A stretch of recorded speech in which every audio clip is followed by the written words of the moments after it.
श्रीराम समर्थ। वक्रतुंड महाकाय सूर्यकोटि समप्रभ निर्विघ्नं कुरु मे देव सर्वकार्येषु सर्वदा।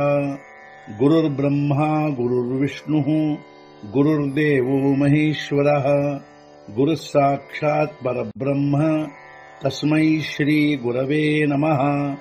विदेहापरि चालवूनी प्रपंच मुमुक्षु जनालागी अध्यात्म चर्चा करोनी बहुलोकजे मेळवीती।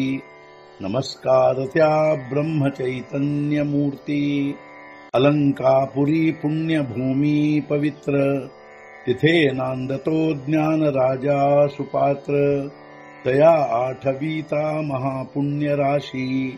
नमस्कार माझा सद्गुरु श्री ज्ञानेश्वराशी। सद्गुरुनाथ महाराज की जय। जय जय रघुवीर समर्थ। श्रीराम समर्थ। जय जय रामकृष्ण हरी।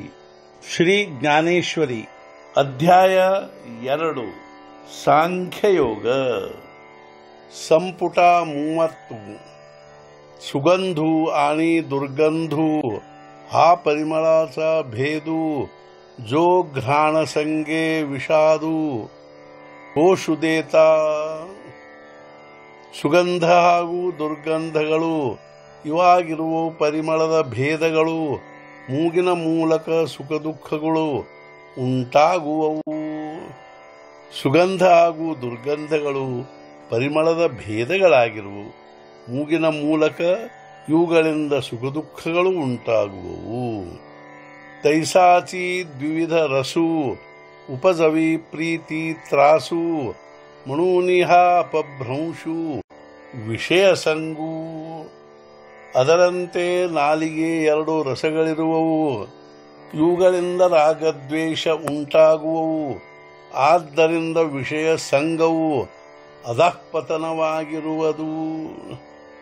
ಅದರಂತೆ ನಾಲಿಗೆ 2 ರಸಗಳು ಇರುವು, ಇವುಗಳಿಂದ ರಾಗದ್ವೇಷಗಳು ಉಂಟಾಗುವವು, ಆದ್ದರಿಂದ ವಿಷಯ ಸಂಗವು ಅಧಃಪತನವಾಗಿರುವುದು।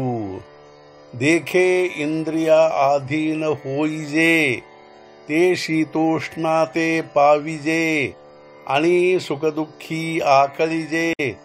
आपण अपे ಇಂದ್ರಿಯಾಧೀನನಾದಾಗ ಶೀತೋಷ್ಣ ಅನುಭವಿಸುವನಾಗ, ಅದರಿಂದ ಸುಖ ದುಃಖ ಹೊಂದುವನಾಗ ತಾನಾಗಿಯೇ ಮನುಷ್ಯನು ಇಂದ್ರಿಯಾಧೀನನಾದಾಗ ಶೀತೋಷ್ಣ ಅನುಭವಿಸುವನು, ಅದರಿಂದ ಅವನು ತಾನಾಗಿಯೇ ಸುಖ ದುಃಖ ಹೊಂದುವನು। या विषया वाचून काही अनेक सर्वथा रम्य नाही, ऐसा स्वभावोची पाही ಇಂದ್ರಿಯಾಂचा। ಈ ವಿಷಯಗಳ ಹೊರತಾಗಿ ರಮ್ಯವಾಗಿರುವುದಿಲ್ಲ, ನಿಶ್ಚಿತವಾಗಿ ಸ್ವಭಾವವೇ ಆಗಿರುವುದು ಈ ರೀತಿಯಾಗಿ ಇಂದ್ರಿಯಗಳದ್ದು। ಈ ವಿಷಯಗಳ ಹೊರತಾಗಿ ಮನುಷ್ಯನಿಗೆ ನಿಶ್ಚಿತವಾಗಿ ರಮ್ಯವಾದದ್ದಿರುವುದಿಲ್ಲ, ಈ ರೀತಿಯಾಗಿ ಅವನ ಇಂದ್ರಿಯಗಳ ಸ್ವಭಾವವೇ ಆಗಿರುವುದು। सद्गुरुनाथ महाराज की जय। जय जय रघुवीर समर्थ। श्री पंढरीनाथ महाराज की जय।